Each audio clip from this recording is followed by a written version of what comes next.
Le roi maléfique, le peuple de l'air, tome 2, de Holly Black, lu par Zina Kakulia. Le nouveau grand roi de Terafae se prélasse sur son trône, sa couronne négligemment posée sur son front. La longue cape écarlate épinglée sur ses épaules balaie le sol.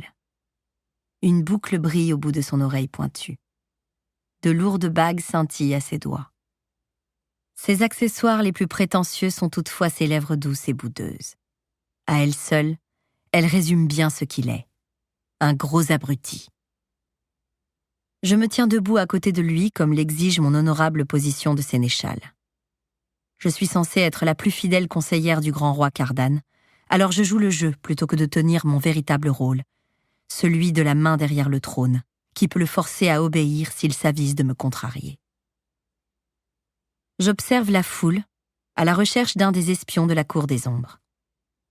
Ils ont intercepté un message en provenance de la tour de l'oubli, où le frère de Cardan est emprisonné, et doivent me le remettre à moi au lieu de son destinataire. La dernière crise en date. 5 mois se sont écoulés depuis que j'ai obligé Cardan à monter sur le trône de Domelf en tant que roi fantoche. 5 mois depuis que j'ai trahi ma famille, depuis que ma sœur a emmené mon petit frère dans le monde des mortels, loin de la couronne qu'il aurait pu porter, depuis que Madoc et moi avons croisé le fer. 5 mois que je ne dors pas plus de quelques heures d'affilée. Cela me paraissait une bonne affaire, voire une affaire tout à fait digne des Fae, d'avoir mis sur le trône quelqu'un qui me méprise pour assurer la sécurité de Shen.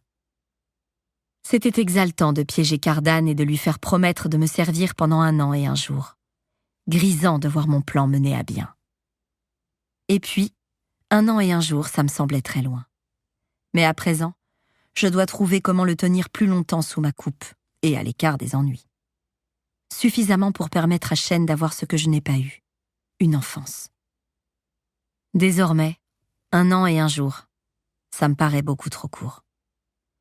Bien que ce soit moi qui ai mis Cardan sur le trône par le biais de mes intrigues et que je complote pour l'y maintenir, je ne peux m'empêcher d'être troublée par la décontraction dont il fait preuve.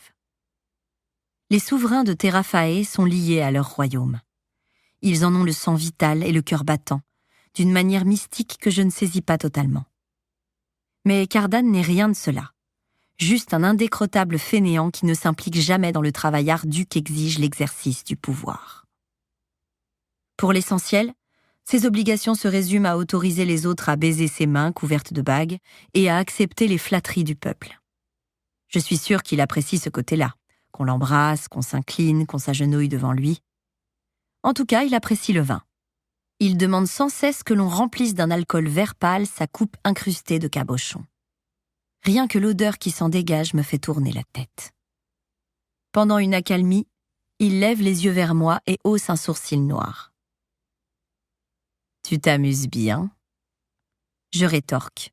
« Pas autant que toi. » L'aversion qu'il éprouvait pour moi quand nous étions en classe ensemble n'était qu'une flamme vacillante comparée à la haine brûlante que je lui inspire à présent.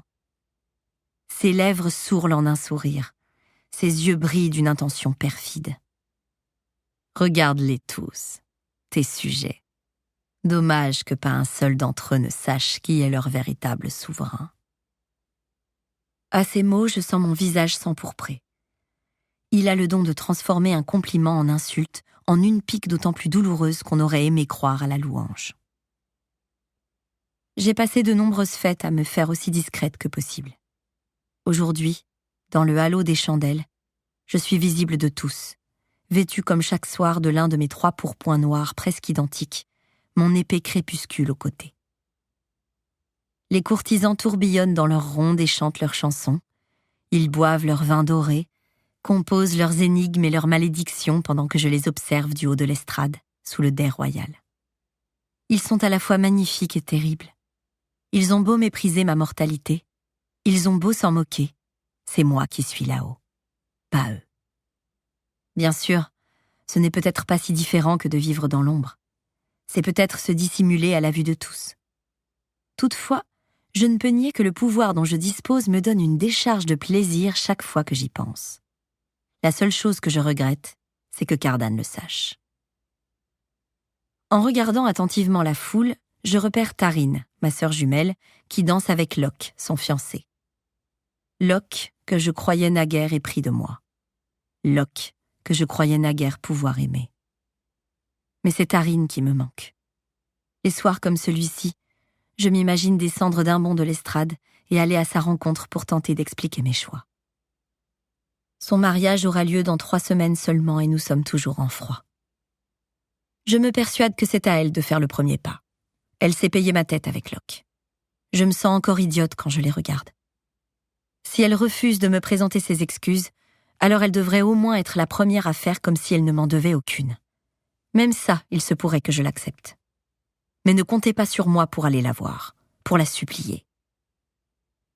Je la suis des yeux pendant qu'elle danse. Je ne me donne pas la peine de chercher Madoc.